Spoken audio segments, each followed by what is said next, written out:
안녕하세요. 독서왕 논술왕 한선생입니다. 어제 교육부에서 2028학년도 수능에서 가장 큰 변화 중에 하나죠. 통합사회와 통합과학에 대한 예시문제 공개를 했어요. 통사 같은 경우는 14문항, 그 다음에 과학 같은 경우 12문항 정도. 통사 문제를 한번 분석해 보면서 현재 중3 아이들이 어떻게 준비해야 될지를 제 나름의 의견을 한번 개진해 보겠습니다.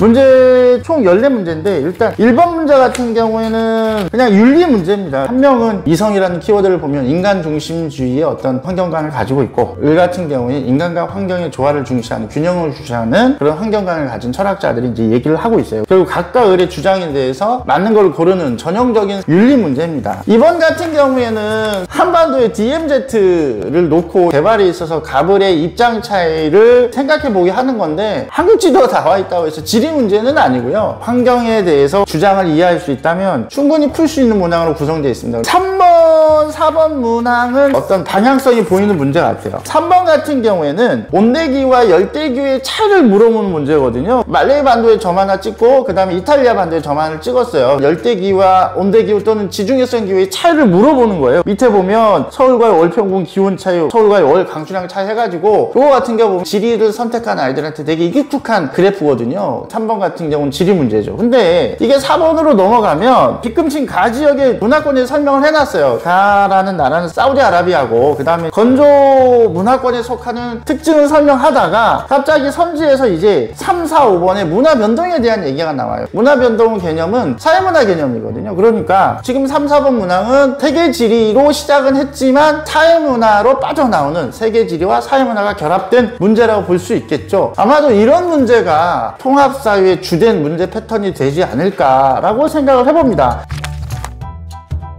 6, 7번 문제가 3, 4번 문제 문항에서 보여줬던 특징과 유사해요. 6번 같은 경우는 산업혁명에 대해서 얘기하고 있어요. 이건 이제 세계사죠. 산업혁명에서 어떤 문제점. 7번 같은 경우는 지문은 미국의 독립혁명, 프랑스혁명 확립된 근대 입헌주의 헌법은 근대 시민계급의 자유를 극대화하는데 시장에서 자원이 효율적으로 배분되지 못하는 현상이다. 그런데 여기에서 보면 외부 굴경제라든가 이번에 비경합성, 비배제성, 독과점 형태, 이거는 1, 2, 3, 4, 5 모든 지문에서 경제 용어로서 지문을 냈어요. 그러니까 세계사에 출발했지만 경제로 마무리되는 문제거든요. 세계사와 경제의 결합 문제라고 보시면 될 것 같습니다. 8번 같은 경우는 헌법이에요. 헌법에서 이제 인권에서 다루면서 윤리에서 다루는 사회 정의와 불평등에 대해서 다루고 있거든요. 이 문제 같은 경우도 이제 헌법 정치에서 나오는 개념과 윤리가 결합된 문제라고 보시면 될 것 같습니다.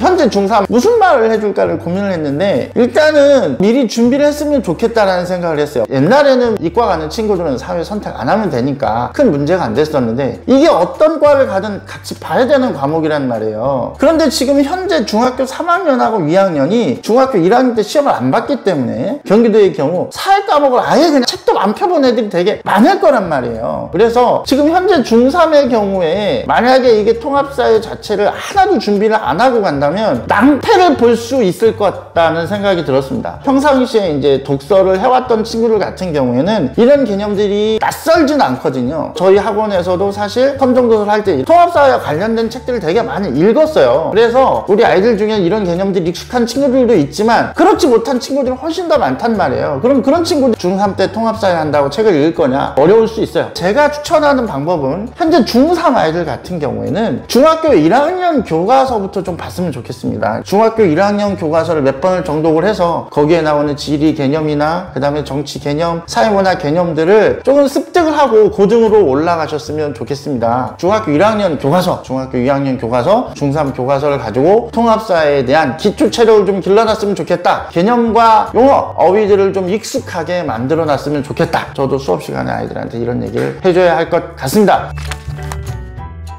오늘 통합사회 예시 문제를 통해서 중3 아이들이 어떤 문제를 보게 될까를 잠깐 살펴봤습니다. 준비 잘한 2학기가 되길 바라면서 지금까지 독서왕 논술왕 한선생이었습니다. 감사합니다.